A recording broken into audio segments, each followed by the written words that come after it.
Hey guys, welcome to another episode of the High Ticket Coaching and Consultant Strategy and Growth Show.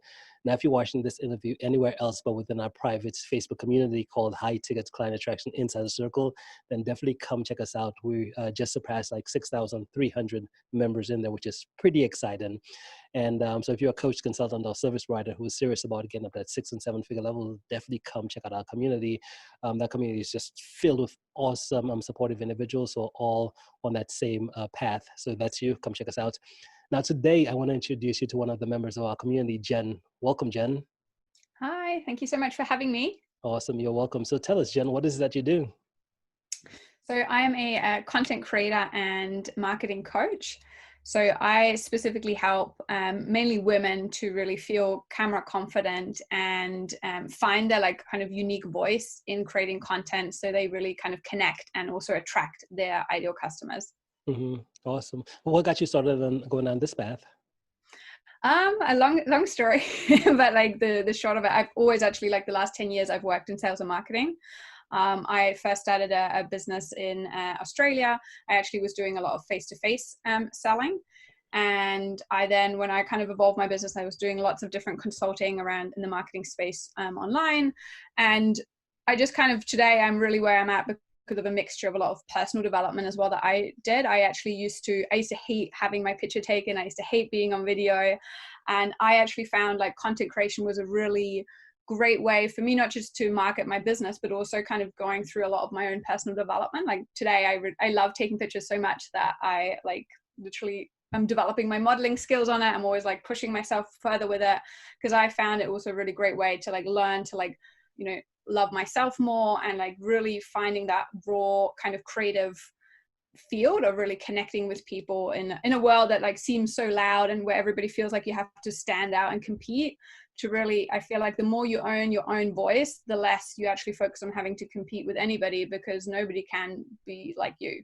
Mm-hmm. So that's kind of a combination of a lot of my passions and things that I really care about. Yeah. And that's so true as well, too, because most individuals, I know that there's a lot of them, because I know most of the audience as well, they're coaches, they're consultants, and some of them, they still want to get the business started, but most of them are looking around the marketplace oh, this person is already doing this thing that I want to do, and maybe I can't do it, and if I get into doing it, I'll be a fraud, and all these different pieces, versus I think a better perspective on it is just knowing that we all have our unique stories, right? So, and that's really what separates everyone from everyone else, which is no one has your specific story, and the key is just getting out and sharing it, right? Yeah, exactly. You said it perfectly, because that's the thing, especially I'm the same. I work with a lot of people in the coaching space, and people go, oh, well, there's already a million people that do this exact same. And I always say to them, well, there's a million people that do what I do as well, but nobody can do it in the way that I do it, because like you said, we all have a unique story. We all have a unique set of skills. And I think as well, what I really try and get to people as well, you can own, I'm not the best person for everybody either. There's a certain type of person that I serve best, and I don't think anybody else should be coached by me. Do you know what I mean?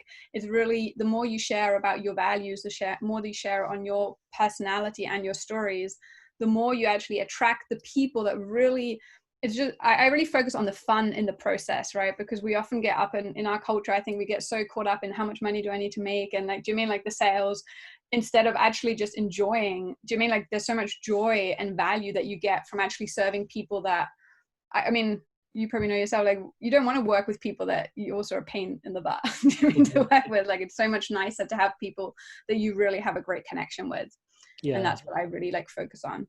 Yeah, that's so true, because in business, this is one of the places where, and that's one thing I love, especially with coaching consulting, where it's kind of more like an advice type of a model, where you could pick and choose who specifically you want to work with, right? So you could say, hey, this is, I know for myself, I love working with individuals, let's say they're coaches, consultants, and they're maybe doing one-on-one, and helping them shift to a more of a group type of model, which is, hey, let's work with clients in groups.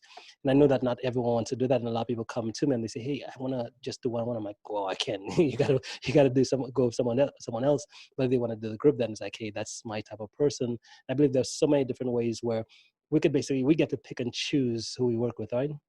Yeah, exactly. And that's another great way of you putting it. That's, I think, one of the greatest privileges that we do get. Like I said, and I think, again, I've made the mistake myself before, always being in business. It's so easy I think everybody gets into business to have freedom, right? Like you want to have freedom, and we all, there's different reasons, but freedom and like creative freedom and, obviously money and lifestyle is often part of it. But often you can become a slave of your own business, right? Like that it can take over. So it's so important, I think, to, like you said, like really become conscious of what are the choices that I want to make. Do you mean? Because like you said, you might enjoy doing group, but that's not going to be the right thing for the next person. So really knowing yourself and really being like, okay, this is the choice for me and what I want to do. Yeah. So powerful, so powerful. So in essence, what would you say is, you said your background was in media, you said? Marketing? Yeah, so marketing, sales. Like I actually studied philosophy at university, so nothing related to that. But I mean, I've always studied like philosophy, communication studies. Like that has always been something that really fascinates me. Just how we communicate and how I guess our minds work as well as human beings. But then I just straight out of uni, I started my first business straight away, and like started working in sales, working on marketing, and I love people. I love connecting with people. I love, engaging and hearing people's stories. And I think that's why quite naturally I just fell into that. But I've always done sales in a different way than a lot of other people, because I really believe in, what's now kind of called attraction marketing, and like really focusing more on like the enjoying process of it. Again, I work with so many people that hate the idea of selling, and I mean, like they're like, oh, I don't want to be like sleazy, and I don't want to, feel like I'm fake. And I always say to them, I'm like, well, that's a great thing. Like, there's so many ways in how you can sell or how you can present yourself. It's just about deciding who you want to be and then being that person. Mm-hmm. Awesome. So would you consider, would you say you've always been an entrepreneur? Yeah. I don't know any different. I always say, like, I also probably would like be the worst if I was not very good at school. I don't like sticking to rules, and like I'm just probably for me, creative freedom is one of the most important things in my business. So I think I would be a terrible employee in most cases. Yeah. I know there's a lot of individuals out there who they should be entrepreneurs, they should be doing their own thing, but they're stuck in a corporate job and they're like hating it, right? And they just can't get the courage to say, I'm gonna leave this and go do something that I enjoy, right? So as you've been on your path, what type of have there been any big challenges that you faced in terms of whether it's the confidence, those different pieces? Yeah, definitely. I mean, I think I always say, like, I'm a person that learns by doing. So I've had to make many, many mistakes because I tend to like not like to listen to anybody else. I want to like do my own thing. And then I said, I definitely have challenges. I think, to be honest, one of the greatest challenges for me in business was I was very successful with my first business straight away. I was only like 26, 27, and I had a 7-figure business that I was running. Didn't really know what I was doing. It was just kind of, again, like it happened to work out, and like the momentum behind it. But I also learned, I learned the hard way, like what it really means to, like I always say, like money and business can own you rather than you owning it. And that definitely was for me. The more successful I became, the more I really noticed my own insecurities and like unhappiness grow, because I became so focused about the business. I had basically no personal life. I was a complete workaholic. And that just became my life. And I was it took so much, like you were saying before, even like a lot of people I think feel like that in a corporate job, like they really feel trapped and they don't know how to get out. I created that own prison for myself in my own, but like it was me that put myself there, but I was so afraid of leaving it because, once you make a certain amount of money, it's kind of hard. Like you're like, oh, what's going to happen if or if I leave? And for me, one of the hardest decisions was to actually leave that business. And at that point, I had no, like, I didn't know what else to do, and really just kind of jump with no safety net. And that was still probably one of the best decisions I've ever made in my life, because again, I think like listening to yourself and like going your own path and really listening to that inner voice, or whatever you want to call it, to just do what's right for you is definitely, I think, the most rewarding thing that you can do. So that's definitely that was a big challenge for me, and like redefining and really deciding for me what I wanted in my business was the creativity, the creative freedom, like the lifestyle, like those are the things that I really want. I want something that also is really deeply meaningful, and like, where I'm doing things that are really not just going to benefit me, but other people around me. But that came from, like I said, also experiencing a lot of pain and suffering that I had like created for myself. Mm-hmm. Okay. And next question becomes, in terms of, and you said the individuals you help are helping people become more confident on camera. Yeah. Mm-hmm. So when it comes to that side of things, are there a few big mistakes you see most individuals making who do want to get into that realm? Yeah, I think some of the biggest mistakes that people make is, for one, people just don't do it. Like people just, and I think that might be also like a big like women thing that I notice a lot. Like they, they have this fear of getting in front of a camera or taking a picture, and people just procrastinate. Like they learn everything there is about, do you mean like getting all the lighting, and people worry about equipment, and it's not that those things aren't important, especially if you want to create something high quality. But I think, like I said, people can waste so much time and really just using it as an excuse and procrastinating. Do you mean, rather than actually just starting and getting it, done? Like I used to run workshops, and I used to literally make everybody, like, I was like, okay, everybody grab their phone right now, like put on the camera, and I would just get them to do it, because that's one of the most important, is actually just to take action. And I really believe that the energy that like you show up with in your video, like, do you mean like the care factor, the passion, like those are the things that are actually the most important. That rawness, that vulnerability to just be yourself is one of the most important things when you're doing anything. Do you know what I mean? Like, and especially when you're getting on camera. So that would definitely be one. And then there's just basic mistakes that a lot of people then sometimes make, like the more technical things, like, obviously you need to have good lighting. Looking at, like, a lot of people look at themselves rather than the lens in the camera, which I often see. And people overthink. One of the biggest things I see people do is overthink what they're going to say. Do you mean they think they need to have a perfect script and they need to sound perfect? And I personally just don't believe that. I think it's much more important that if you talk about something that do you mean, and you're passionate about, that's going to carry so much more than having everything, perfect or not making a mistake. Like I say and and probably get words wrong and all those things all the time. Do you mean I know my audience doesn't care about that? So it's about as well knowing who you're actually meant to serve and who you are. None of us are perfect, right? Like we're all flawed, and just owning who you are, and kind of running with your strength, then rather than focusing on the weaknesses or the things that you might not be as good at. Mm-hmm. Yeah, powerful stuff. Yeah, for me, I know when it came, just like with this right here, I said, I'm going to edit this out. It's not perfect. No.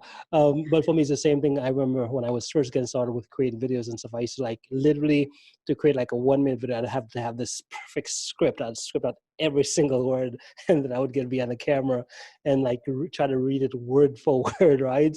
And take like 50 takes to get like a 1 minute video.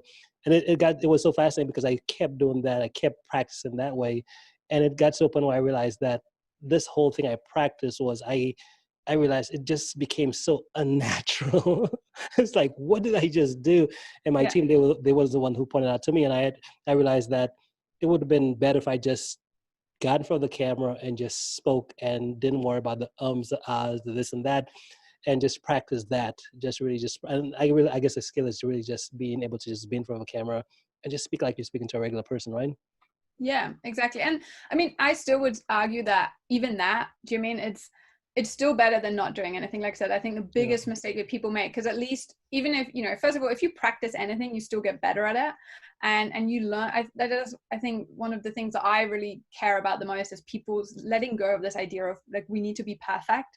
And again, it's really about that fear of judgment. That's, again, like I find that even like, I'm sure, like, again, this is why I kind of tend to focus on women. I think tend to as well have certain, do you mean like issues as well? Like, we worry so much about like how we look, and we have these crazy beauty ideals that everybody is, held to. And just there's so much fear of being judged or having to be a certain way, rather than just owning who you are. Because like you said, like the more, like the more you are just you, like the more you actually have that ability to connect with people that are actually your ideal match. And that, I sometimes say like, forget about the people that, if you're going to judge me, like, I don't give, do you mean like, I don't give a shit, like, then I'm not the right person for you. And, but I still think like the most important part is what you said there as well, like still just doing it, rather than sitting and just pontificating about it, or like, oh, like once I do this and this, I'll do it. Mm-hmm. And yeah, that's still the biggest mistake I see people do, because at least when you do anything, even if you make mistakes, you're getting better. Yeah. Now, what does working for you look like? Working. Yeah, working with you. What does that look like? Oh, so at the moment I do one-on-one mainly. So I work with people one-on-one, and I do a lot of workshops that I do just kind of free and that I do on my page, kind of similar like what you're doing as well, like kind of just providing, value to people. And I try and take those and also put them on my blog as much as I can. But at the moment, I'm really mainly working with people one-on-one, because there's certain things that you just, again, like, to be honest, the information I can give to people, like how to get the right lighting, how do you frame a shot, all those things. The biggest challenge, what really you need to get to with people, is why are they not doing it? Right? What's the fear? It's a lot more mindset, really, because it's like, what's the fear? What is really unique about you, and really kind of going into that kind of stuff deeper. And I find that's really like the most I can do that best when I'm working with people, one-on-one. Awesome. Now, what about a question I'd like to ask is, what about books? How do you consume information? Are you read books, podcasts? How do you get your information? Yeah, definitely. I read a lot. I love reading books. I love, to be honest, I get my information from so many different sources. Like, conversations for me is a huge part at the moment. I've had like so many conversations with just people from different backgrounds, from different places. I'm like a sponge. I just love learning from people. And also, just I've been watching on Netflix at the moment, like the Michael Jordan documentary. Just, do you mean like films, music, everything for me in a way is part of educating myself. I just, even like everything, random things like educate me on things. So I really have this kind of mindset that I just always want to learn, and every situation, even like kind of difficult conversations or an awkward situation, is still teaching me something. So I kind of try and just like have that Yeah. general mindset. Awesome. Now, what about the last few days? I know as entrepreneurs, we're always getting these big ideas, these big breakthroughs, right? As we go through our days. Over the past few days or weeks, have you gotten any big ideas? Oh, that's a good question. I'd have to, like, the only thing with me is like I have such a bad memory. I'm like, what have I even been doing like for the last few days? Let me think. I've been reading The Power of Now the last few days, which I had been wanting to read for so long, and that one's been really, really, really great, like insights. And I think that's something I've really been focusing on recently, is actually just being more in the present moment. Our mind is so often like going into the future or going into the past. So really trying to ground myself into the present moment is something that I'm really, really, really working on, and also really working on like staying in, as you know, like being an entrepreneur, and this is something I specifically really used to struggle with. Like I had that very like addictive kind of, like said, workaholic nature, where I would just be so consumed, and never anything is ever enough, and I had to work more and more and more and more. And just really, I really focus at the moment that everything I do, I'm doing it with joy, and like really noticing as soon as I'm kind of getting into my weird like state of like getting stressed or anything like that, to really kind of just come back to like getting into that inspired, creative, playful energy almost, and then continuing my work with that. So that's something I'm really kind of focused on at the moment. Love it, love it. So we're running short on time, but if someone wanted to connect, what's the best way for them to be able to reach out? Pretty much on any social media. I'm like on Instagram and Facebook a lot, on LinkedIn, anywhere at Jen Rottmann, which I'm sure I'll have it linked up because most people spell it wrong. But yeah, that's normally any social media place is easy. And feel free, anybody wants to connect with me. I'm a very, like, I love connecting with people, so I'm always happy for people just to send me a message and connect. Do you have any free resources? Yeah, on my blog, on my website, and pretty much again on all of my social media, on my Facebook. But that's why I always normally say to people as well, reach out to me, and if you tell me what you're struggling with, I can normally just send you a direct link to a video or a blog article to kind of help out with that. And I love voice messages, so I'm just always like, if somebody sends me a message, I'll be like, hey, this is what I can tell you as well. Awesome. And guys, all the links Jen just mentioned here, they'll either be right above or below the video. So you should be able to click on them and get connected right to her. Hey, Jen, hey, thank you so much for making the time to be here today. Really appreciate it. Do you have any final thoughts before we end? No, I just want to say thank you so much for having me. It's been awesome chatting to you. And yeah, that's the thought for me. Awesome. Awesome. Well, enjoy. We'll be in touch.